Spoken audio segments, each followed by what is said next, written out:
Welcome, beloved viewers, to Science and Spirituality on Supreme Master Television. Reincarnation is a concept discussed in numerous religious and spiritual texts.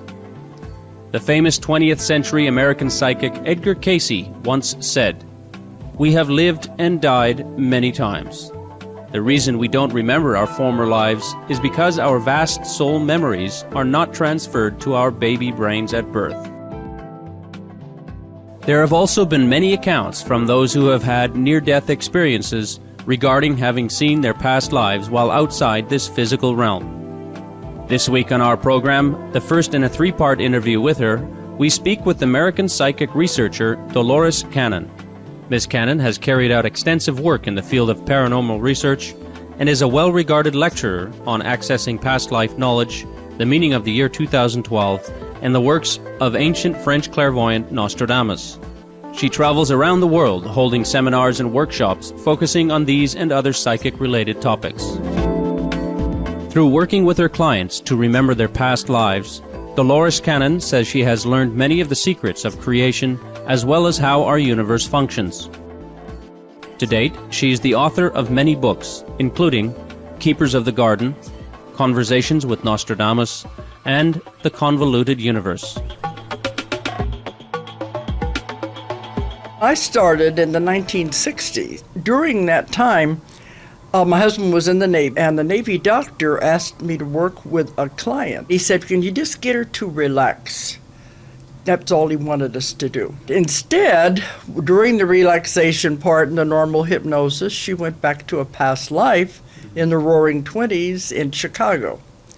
In those days, there was no such thing as past life regression. Nobody knew anything about reincarnation. Nobody knew anything about it.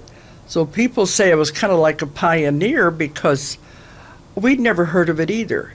When I come to something I don't understand, instead of being afraid and back off, I always want to know more. So we kept working with this woman just out of curiosity, and she went back through 5 different lifetimes to when she was created by God. And that was quite an astounding. We had people coming to the house to listen to the tape recordings. We had the portable tape recorder of the day, which was those great big machines with the big reel-to-reel. People were coming to the house to hear the latest thing. Past life regression? What do you mean? We've lived before? So it was opening a lot of people's eyes and changing a lot of their belief systems at that time. The unconscious mind acts like a recording system, which stores every event that takes place during our lifetimes. A past life regression therapist attempts to use hypnosis to connect people to memories of events that occurred during their previous lifetimes.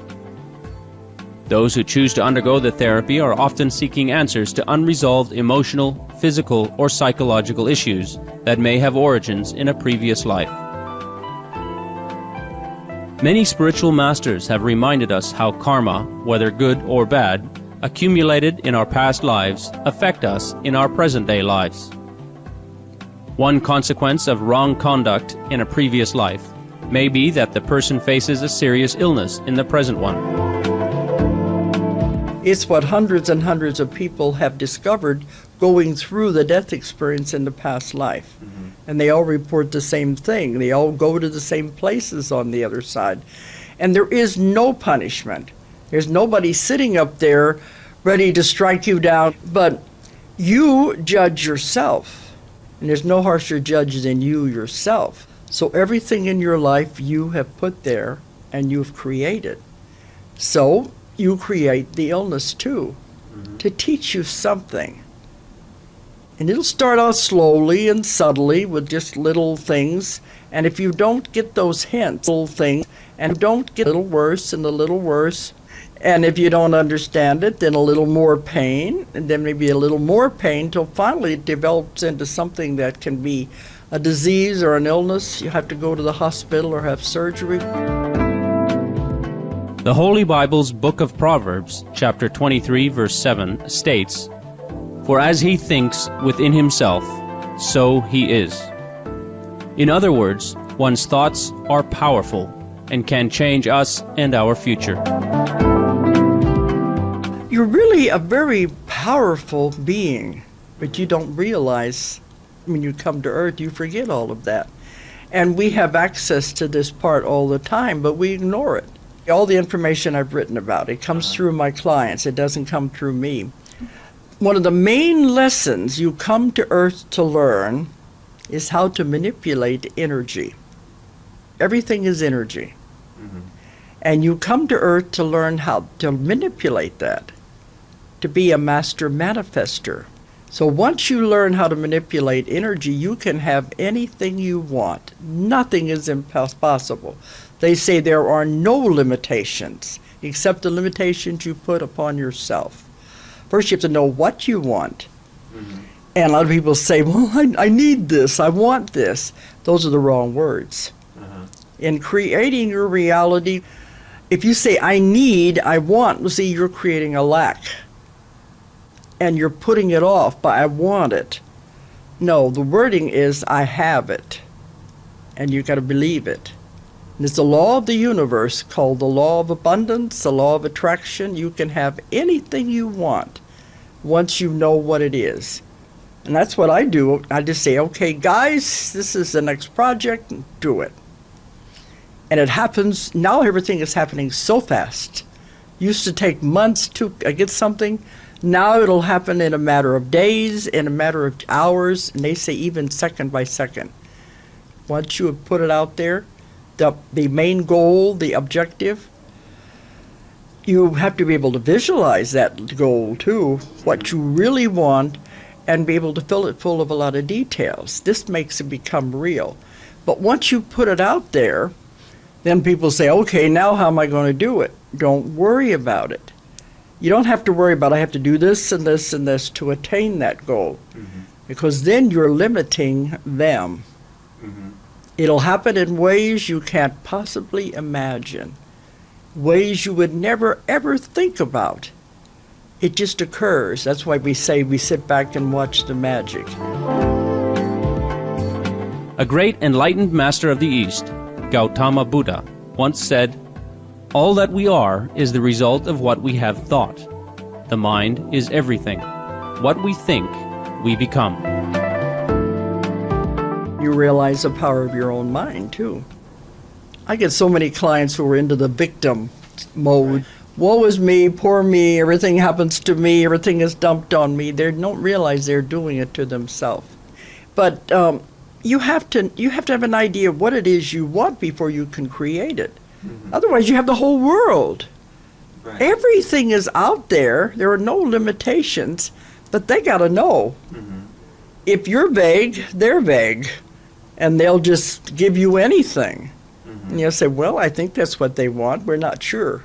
And then you get it, and you say, well, that's not what I wanted. Well, you didn't ask the right questions. You didn't tell them specifically what it was you were looking for. You should know what it is you want, what you want to accomplish. Mm-hmm. The long-term goal and maybe the short-term goals along the way. Whatever it is, you visualize it and picture it. Because if you can see it in your mind as already done, already happened, it must occur. That's a law of the universe. We learn also from the Holy Bible and other sacred scriptures that all humans are created by God in His likeness. The book of Psalms, chapter 82, verse 6, reads, you are God's. You are all sons or children of the Most High. Since we are created in God's image, we are also endowed with godlike qualities. Indeed, our true self is that which represents heavenly nature. However, some of us tend to forget the inherent love, wisdom, and source of great blessings that we have during our sojourn here on earth. They're way, way above angels. Angels and guides have their place. They're very valuable because everyone has at least one guardian angel, guide, whatever you want to call it. Everyone has at least one assigned to you when you're born. They have to be with you your entire life. That's their assignment. They're there to help you. People are always saying, oh, I'm all alone. You're never, ever alone. They're with you all the time. And they want to help you. But they've told me, if you don't ask for our assistance, we have no one to assist. You have to ask. They can't interfere with your free will. So the angels and the guardians have a big, important part. But what we're dealing with is way, way above that. It's a huge source. There were no limitations at all. So why not work with something that powerful? Thank you, Miss Dolores Cannon, for sharing with us knowledge about the universe and spiritual worlds that you have gained from your work in past life regression. The information you have presented further demonstrates the workings of such fundamental spiritual principles such as reincarnation. For more details on Dolores Cannon, please visit www.ozarkmt.com. Books, DVDs, and CDs by Miss Cannon are available at the same website. Respected viewers, please join us next Monday on Science and Spirituality, where Dolores Cannon will speak about Nostradamus and the meaning of year 2012. Thank you for your presence today on our program. Coming up next is Words of Wisdom after noteworthy news. May we all soon discover our true self-nature.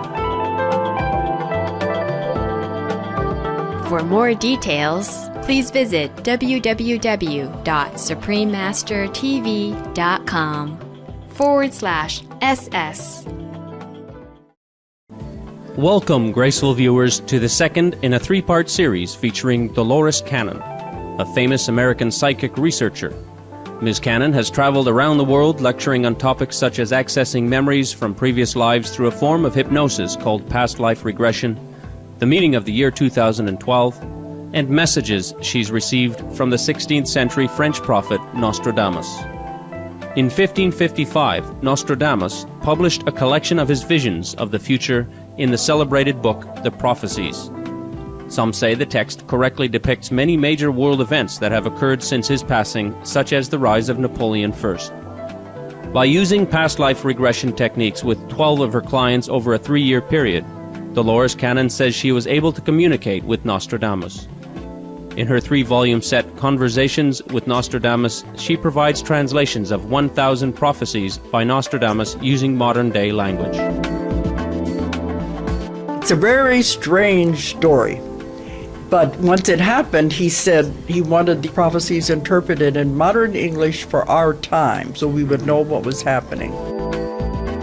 Nostradamus initiated contact with Miss Cannon, but it was not his spirit that spoke to her through her clients. Rather, she says, it was the prophet speaking to her while alive in his own time. In the beginning of my work, I didn't understand about simultaneous time. Now I have a little better understanding about it. But he kept saying, you're not speaking to us, the dead, when we're doing this. I'm not a spirit floating around out here. He was living his life in his house in France, writing the prophecies. And it was very interesting because during the whole 3 books, we're interacting in his life. And we learned more about him than anybody else has ever known about him. He was telling us the worst case scenarios. What would happen if mankind didn't do something to stop it? So what he was telling us was what could happen if we went down that path. Mm-hmm. One thing he said is that there is many probabilities and possibilities to the future. It's not set in stone. There are nexus points where something has to occur, points when something had to appear at that time. From that nexus point, time branches out in many probabilities according to which path you want to travel down. And do you want to go down the path of least resistance, where there will be the least things that will happen, or the worst possibility of that nexus point? He told us that man doesn't know the power of their own mind, that you can change the future. He said anyone can change their reality with their life by just focusing on it, because they don't know the power of their own mind. He said if one man's mind is powerful enough to change the future, imagine the power of group mind, where you get groups of people focusing on the same thing. The power is not only multiplied, it's squared. The power is tremendous. And they wanted me to go all over the world and tell everyone this about the power of their own mind. And I did this for 20 years, and I think we succeeded in changing the timeline. We're not doing the worst that he saw. We're going down a different timeline of least resistance. But it was supposed to have been, we were going to go through horrible wars first to get to this point. So we changed the timeline. And that's why I don't lecture on those anymore, because it's taken a different direction. So I've been through that, and now I'm focusing on my Convoluted Universe book series, because that has to do with complex concepts and theories. It's to stretch the mind. The 3-volume Convoluted Universe series contains lost knowledge and secrets that Dolores Cannon says were revealed to her over a 20-year period through working with clients in past life regression sessions. Ms. Cannon delves into many complex metaphysical concepts and mysteries in the books. Among the topics covered include the history of our Earth, Atlantis, the Bermuda Triangle, the Ark of the Covenant, and the Shroud of Turin. There's 3 books, and they're 700 pages each. Each one gets a little more complicated. I call them books for people who want their minds bent like pretzels. They deal with parallel universes, parallel realities, mysteries of the world, the pyramids, the Sphinx, the Bermuda Triangle, everything anybody ever wanted to ask a question about. They have to do with other dimensions, portals, windows, anything you could want to think about. And then it goes into things that nobody has ever thought about. But they said it's time for us to know these things, to broaden our minds. The ancient Mayan civilization, which flourished in the Yucatan Peninsula in Mexico and parts of Central America between 3000 BCE and 1524 CE, is recognized by the world for its achievements in art, architecture, agriculture, and advanced mathematics and astronomy. Among their many accomplishments, the ancient Mayans invented a calendar of remarkable accuracy and complexity. Based on precise observations of the celestial skies and astute understanding of our solar system's cycles, the ancient Mayans prophesied that 2012 will be a very important year for our planet. According to the Mayan calendar, December 21st, 2012 is the end of a great solar cycle of 5,125 years and the beginning of another. This new beginning is thought to bring about significant shifts in cosmic energy and heightened levels of consciousness in all beings on Earth. Based on her research, what does Ms. Cannon believe will happen in 2012? An entire planet will shift. There have been other civilizations that have already made that shift. In my past life work, that's where I've taken people back to every time period you could possibly imagine. And some of them went back to those times, and they were there when the civilization itself developed to the point it didn't have to be here anymore, and the vibrations and frequencies changed to the point that they shifted to this other dimension. Wow. And of course, the ones I'm speaking to, they're back in this life now. And I said, why did you come back? And they said, we came to help in this new thing where the entire planet is going to shift. So civilizations have done it. But this is the first time an entire planet is changing in frequency and vibration to go into another dimension. It's already happening. The ones who are into the negativity, and who don't believe in any of this, they will stay with the old earth. See, it's a dividing. The old earth and the new earth are splitting off. They will stay with what they have created. But it's okay. They'll eventually get there. It all has to do with free will, so you can't change anybody's belief system. The earth is a living being. And it is going into its next incarnation. It's evolving. Just took it a little longer because it's a larger body. And that's what's going through right now, the changing of the vibrations and the frequencies. What specific changes will humanity undergo to match the development of our planet? Our vibration and frequency has to change to match it as it evolves.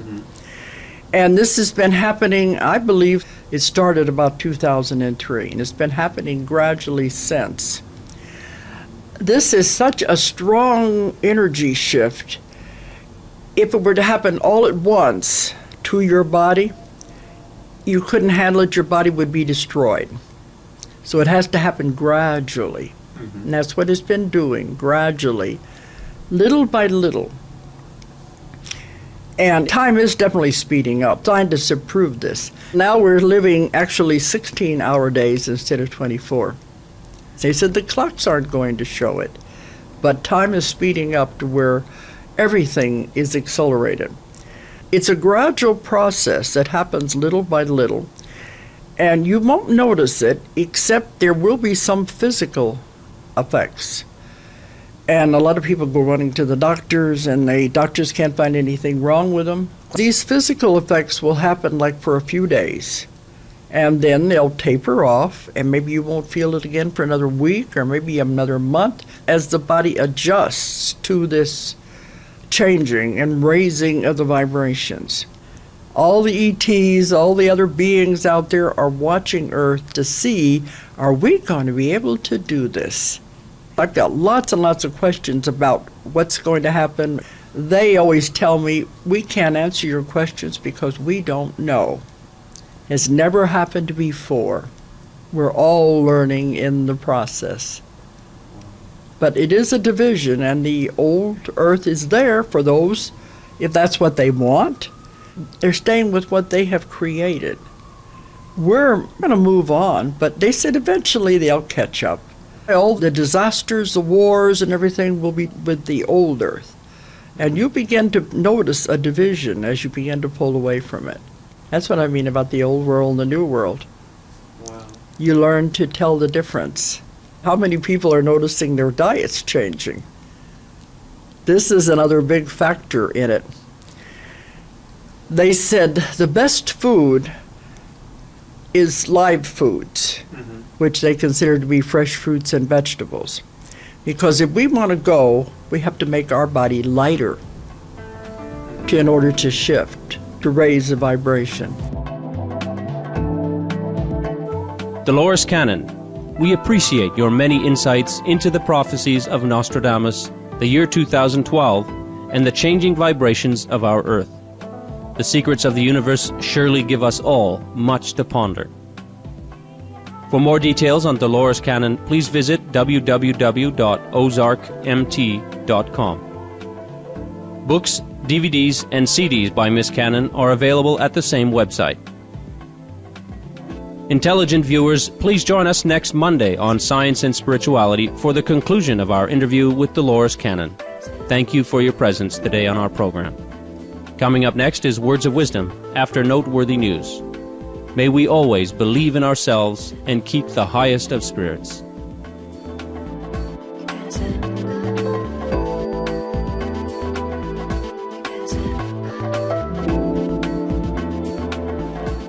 For more details, please visit www.suprememastertv.com/SS.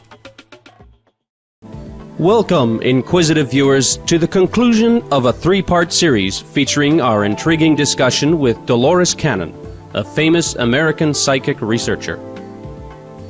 Miss Cannon has traveled around the world lecturing on topics such as accessing memories from previous lives through a form of hypnosis called past life regression, the meaning of the year 2012, and messages she's received from the 16th century French prophet Nostradamus. To date, she has written 15 books, including Keepers of the Garden, and the 3-volume sets Conversations with Nostradamus and The Convoluted Universe. Today, Miss Cannon will speak about her findings regarding the origin of life on our planet through her past life regression work with her clients. In my books, Keepers of the Garden and The Custodians, I've done over 25 years work with ETs and UFOs, and I've not found any negativity whatsoever. It's beautiful, positive beings. What I've discovered in those, they're the ones that created the human beings on Earth. It goes all the way back to the beginning of the world. And I've had clients who went back there at those times when the world was being created, when the earth was volcanic eruptions and lava and all the ammonia in the air.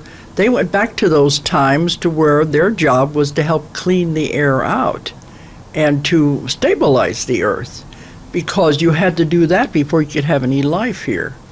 Then after all that was calmed down, they had to create the water.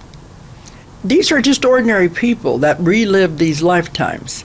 So you can see, if you'd had a life where you helped create a planet, if you helped create water, give life to a planet, you don't think you can create your life now? Wow. You are a co-creator with God. You always have been. You have great powers. You're just on another lesson this time.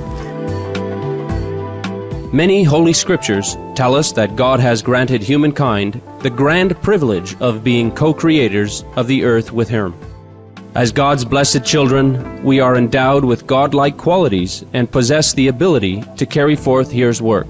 Therefore, we are stewards in His Garden of Eden, caretakers of His house, and the custodians of His land. With these powers in our hands, we have the ability to heal our planet. So they were there when the water was created. First you had to have plants before you could have life. So they're the ones that created the life. They brought single-celled organisms to the planet. Now, people say, where is God in all of this? He's very much there, because God is the one who told them where to go. And many of them, this is their job, to go all over the universe, finding planets that have developed to the point they can have life. Earth got to that point that it could cool down enough that we could have life. They have histories of all the planets in the councils. There's councils over everything. And so when a planet reaches that point, it is given its life charter. Then it's decided by these other beings, and this is what they do, and they live enormously long lifetimes because there is no time anyway. And so they're told to go to the planet and start. They bring single-celled organisms to the planet just to see if they can get something started. And it depends on the primeval soup of the planet, the chemicals in the air, the soil, what is going to develop. They never know. The single-celled organisms begin to clump together to make multi-celled organisms and develop life of some kind. You would be surprised what you could have looked like. It all depends on the development. Where do these cells come from? They collect them from everywhere, and they just see what is going to grow and combine together. And it will begin to develop into plants, into animals, life of some sort. You can imagine how long this would have taken. So I've had people go back to lifetimes when they were the seeders, trying to spread life to get it going. But if you can get something going, then they come back over eons of time and groom it to get it to go. Like plants have to be there before you have animals. A lot of the animals were brought from other planets just to see what would grow here and what would evolve here. So they said, give this beautiful planet a being with intelligence and free will, and see what he does with it. This is one of the most difficult, challenging planets to live on. So to come here, you have to be a master manifester, even be allowed to step foot on this planet. Because it's so hard, the lessons are so hard. And then when you come, of course, all the memories erased. You forget the rules. You forget why you're here. As the animals began to develop, they picked the monkey to manipulate the genes in order to create people, because it had a big brain capacity and it also had hands. You've got to have hands if you're going to create tools. You know, we are about 98% compatible genetically with the ape. So we are so closely related. So they picked that one and they began to manipulate it to create a being that would turn into an intelligent being. In the American television science fiction series Star Trek, the protagonist, the captain of a spaceship that visits different planets, was bound by the Prime Directive set by a United Nations-type organization called the United Federation of Planets. The Prime Directive states that he is not to interfere in the development of civilizations. Ms. Cannon says that the Prime Directive is an actual law of our universe. Now, there was one other rule that was definite in this. It's the Star Trek Directive of Non-Interference. It's real, it's not fiction. Because they said you cannot interfere with the development of a civilization once it's begun. You give them free will, and then you have to just see what they're going to do with it. So I asked them, okay, you're coming and you're giving them the next advancement when they need it, as they go along. It could be anything. Once they get one part, then they bring another advancement when the timeline is right. So I said, isn't that interference if you come and tell them what they should do? They said, no, that is a gift we give them one time, what they should be doing next. And what they do with it is free will. It's up to them. And most of the time when they take it, they use it in the wrong way, mostly turning it into a weapon or something that is negative. And I said, can't you just come back and tell them they're doing it wrong? They said, no, that's interference. The only time they are ever allowed to interfere is if we were to get to the point we were going to blow up the world. Right. They said that one little planet, if it were to destroy itself, it would have reverberations throughout the solar system, throughout the galaxies. It could cause untold damage, even spreading into other dimensions where there were other civilizations. So if we ever got to the point we were going to blow up the world, they would have to step in and stop it. Given the Prime Directive, it would appear the universe is unable to aid humanity except under the most dire of circumstances. However, Dolores Cannon says there is another way that the universe still helps shape our planet's destiny. They said we can't interfere from the outside, but maybe we can influence from the inside. The people on Earth can't do it. They're caught on the wheel of karma, going round and round. We need pure souls who have never been on Earth before, who have never been caught up in the wheel of karma. So the call went out for the volunteers. Who wants to come and help Earth? Earth is in trouble. These are pure souls who have not been contaminated by Earth. Then one of the rules is when you come in, you forget. We're the only planet where we forget our contracts, we forget our association with God, and we have to stumble back and discover it all over again. It's a very challenging planet. They have volunteered to come to Earth to help Earth. Of course, when you get here, you have no memory, it's erased, and they think, what in the world am I doing here? They don't understand these people. I found 3 waves of volunteers. Some people will go back to planets where they've, in other lives, where other dimensions, never been on Earth before. Other ones go back to God, or what they call the source, and have never, ever left the source, never been in a body at all. Now, the 3rd wave are the children. And many of them now are in their early teens. They're the hope of the world. They are coming in with all of the DNA has already been changed. They are here to do their purpose. Of course, they don't know it consciously. Thank you, Dolores Cannon, for sharing your research regarding the creation of life on Earth and how the universe aids our planet in its development. We are grateful for living on such a beautiful planet and are heartened to hear there are beings both from our world and beyond actively working to achieve peace on Earth.